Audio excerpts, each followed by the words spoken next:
Gamers, I think I might actually have done it. This might be the strongest Nightreign build for the Duchess, and it's not even a clickbait. So, the last one that you've probably saw, which is talking about the poison power-up. So when you beat an enemy while they're afflicted with poison, you get a power-up, you get the +0, +1, +2, and it essentially gives you like a 58% power-up overall.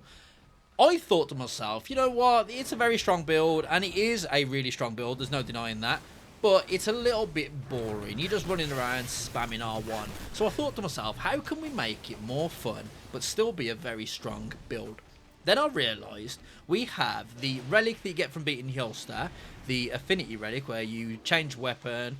Essentially, it gives you an element to your weapon, and you also get like a 10% damage boost. I thought to myself, you know what? Instead of just running around and spamming R1, why not make it insanely skillful and use a lot of brain power just by running around spamming R1, but also throwing the occasional right D-pad in there.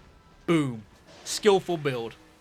So, instead of me yapping, let me get into the actual build so I can actually explain how it works and give you the numbers, because that's what you're here for. You're here to see the numbers. So, the first two relics are not RNG based, so you can get these just by going through the game. So, it's going to be the Hjelster relic, which essentially gives you the affinity when you switch your weapon. Not only does it have the boost attack power of affinity on, which is an extra 10%, it also gives you a 10% boost when you switch the weapon every time, and that's for like 10 seconds. So, first of all, you're just getting 20% from the Hjelster relic. Then we are adding in the Dark Knight of the Champion, which is the Full Gold relic. That also gives you an extra 10% when boosting affinity. Now, I'm pretty sure these stack. I did test it, and I'm sure they stack, so try it out yourself. But yeah, I'm 99% sure they stack. So already from just off the bat, you are getting a 30% damage boost, which is obviously insane. And for those of you who say that isn't insane, you will fight to the ends of the earth to tell me that the evergaol meta is the best when you're only getting to 3 or 4 evergaols, so you're not even getting like the 30% damage boost that way. So just off the bat, no RNG, you're getting 30% extra damage. Then we get into the Deep of Night relics. Now, these all stack across the board, so 0, +1, +2, they all stack. And I believe all of the boost affinity tap powers stack, so if you've got, you could even swap out the Duchess's third main relic for, I think it's the Golden Dew, that has a boost affinity attack power in it, and that's an extra 10%. But anyway, the Deep of Night relics, we are essentially just using the improved affinity attack power. We've got a +1 and a +2 on. +1 gives you an extra 8%, and then the +2 gives you an extra 10%. So overall, just off the bat, without doing anything, we've got a 48% damage boost just from the boost in affinity. Now, obviously, that's a little bit weaker than the attack power up when facing a poison, a frostbite, a scarlet rot enemy. It's like 10% weaker. But you haven't got to work at proccing those statuses. Now, obviously, the first time you proc those statuses, it's very easy, because the boss has, you know, the lowest resistance to it. But every time you proc a status, the boss builds up a resistance, or the enemy builds up a resistance, and the next thing you know, you are spamming the dagger 406 times. It's 10 minutes into the fight, and the boss still isn't poisoned. So this is why the 50% damage you're getting from the boost in affinity attack powers is better overall. Now, why are we using the Duchess? One, because she can spam the dagger very fast. If you get any daggers with like affinity on, you're going to be dealing a lot more damage. 2, we have the restage ability. Why wouldn't you want to use the restage ability?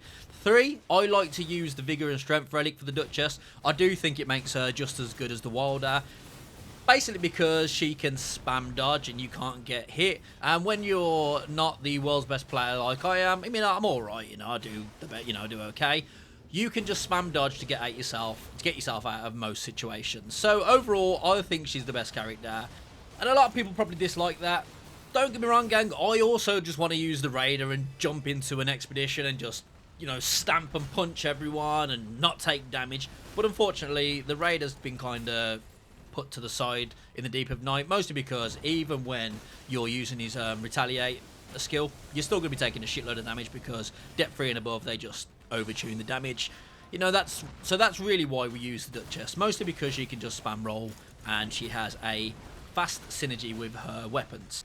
Now, this build was actually something that I created to use with the Recluse, and it's not easy.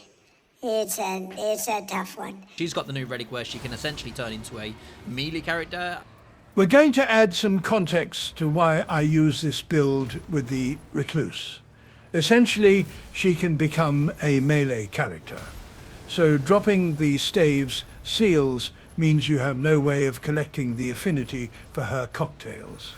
If we use the Hailster relic, this not only gives you extra damage as a melee character, who desperately needs it, may I add, it gives you an easy option to collect affinity for her cocktails, so you can hit them with your hard sword and explode your magic juice all over them.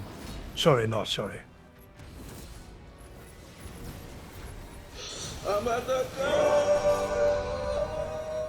I think she gets extra vigor, endurance, and dexterity, and you reduce your faith and int.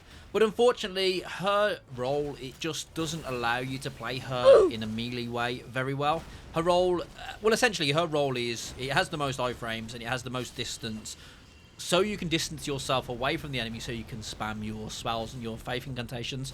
So yeah, using her as a melee character in the Deep of Night, it's just not a viable strategy in my opinion. It takes a better person to be able to do that. Hopefully, Yuvani, you see this video and you use that build for me to make it actually look good, because it is an insanely cool build. But yeah, so that's why we are using the Duchess and not any other character. Not saying this wouldn't work if any other character, it probably would, but the Duchess is my preferred choice for this build.